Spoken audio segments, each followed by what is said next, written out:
जय श्री सीताराम। मैं आचार्य राजकुमार पांडे पुनः उपस्थित हूँ आपके समक्ष और आज की इस राशि फल में हम चर्चा करने वाले हैं धनु राशि के जातकों के लिए सितंबर 2025 अपने पिटारे में क्या लेकर आया है। कौन सा ग्रह कह रहा है कि लाभ मिलेगा और कौन सा ग्रह कहता है सावधानी रखने की आवश्यकता है। इन सभी विषय पर हम विस्तृत रूप से चर्चा करेंगे, लेकिन सबसे पहले हम ये जान लेते हैं कि जो सभी ग्रह आपकी जन्म राशि से अलग अलग जगह पर स्थित हैं उनकी स्थिति क्या है और फिर देखेंगे उनका समग्र प्रभाव आपके जीवन पर किस प्रकार से पड़ता है।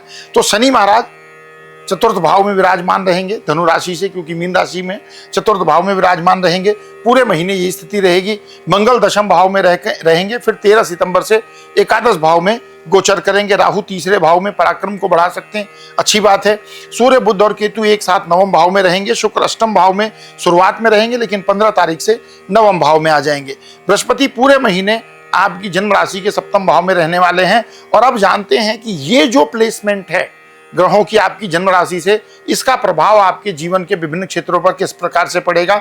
सबसे पहले करियर और व्यवसाय की बात करें तो करियर की दृष्टि से महीना शुरुआत में थोड़ा सा संभल कर चलने का संकेत करता है। दशम भाव में मंगल और चतुर्थ में शनि की दृष्टि, शनि की उपस्थिति, यानी कार्यस्थल पर विवाद या टकराव के योग बन सकते हैं, इसलिए थोड़ा संयम से काम लेना होगा। 13 तारीख के बाद मंगल एकादश भाव में जब प्रवेश करेंगे, सूर्य बुध भी नवम से दशम भाव में आ जाएंगे, तो करियर में एक नई ऊर्जा का संचार होगा।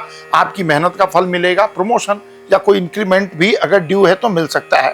जो लोग बिजनेस में हैं उनके लिए समय अनुकूल है। बृहस्पति सप्तम भाव में रहकर भागीदारी वाले व्यापार में वृद्धि करवा सकते हैं। अगर आपका साझेदारी में काम है तो वहां अच्छी बेनिफिट आपको मिल सकते हैं। कम्युनिकेशन स्किल का सही इस्तेमाल अगर करेंगे तो डेफिनेटली लाभ मिलेगा।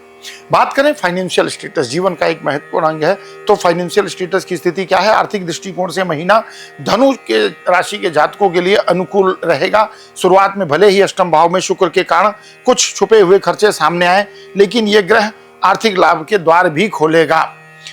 13 सितंबर से मंगल एकादश भाव में, यानी आमदनी बढ़ने का पूरा योग बनेगा। बृहस्पति की दृष्टि आपकी राशि पर और तृतीय भाव पर, जिससे ये संकेत है कि अगर परिश्रम करेंगे तो उसका डेफिनेटली लाभ मिलेगा।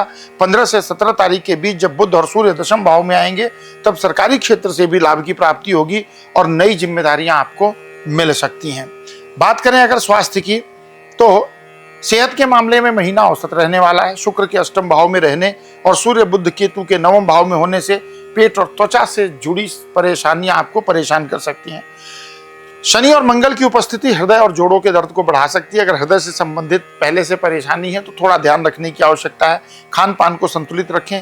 अगर कोई रूटीन चेकअप होना है तो उसको जरूर कराएं, इस बात का ध्यान रखें। प्रेम और वैवाहिक जीवन की अगर बात करें तो प्रेम जीवन की शुरुआती समय में कुछ खटास देखने को मिल सकती है, लेकिन पंचम भाव पर मंगल की दृष्टि, क्योंकि पंचम भाव पर जो मंगल की दृष्टि, आठवीं दृष्टि, वो तनाव बढ़ा सकती है।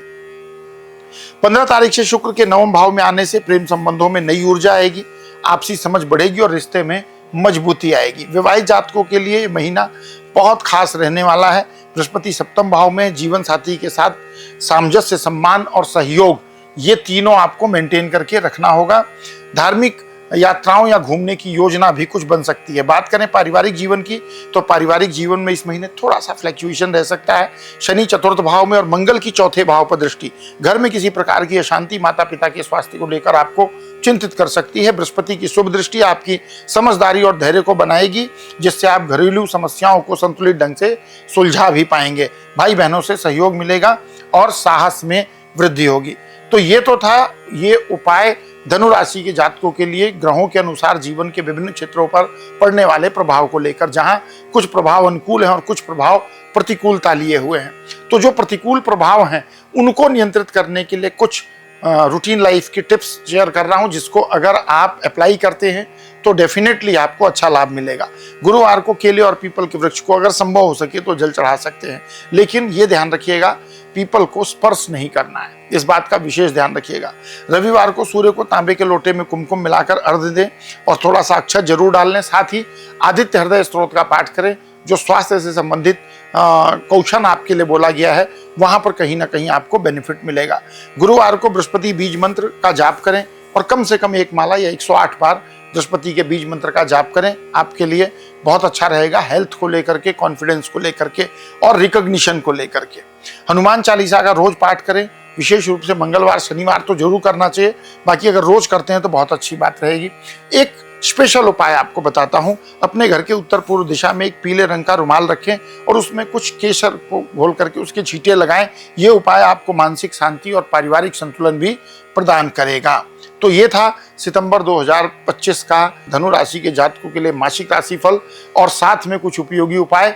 इनको अगर आत्मसात करेंगे डेफिनेटली अच्छा लाभ मिलेगा। तो ये राशिफल आपको कैसा लगा जो हमने आपके लिए विश्लेषण लेकर के आए, और अगर ये अच्छा लगा तो कमेंट में जरूर बताएं, जय श्री सीताराम लिखें। हमारे चैनल को सब्सक्राइब जरूर करें, वीडियो को लाइक करें और चैनल को और विशेष करके इस राशिफल को जो भी धनुराशि के जातक हैं उनके साथ शेयर जरूर करें। जब सब्सक्राइब करें तो बेल आइकन भी प्रेस करें। मिलेंगे अगले वीडियो में, तब तक के लिए विदा। प्रेम से कहिए जय श्री सीताराम।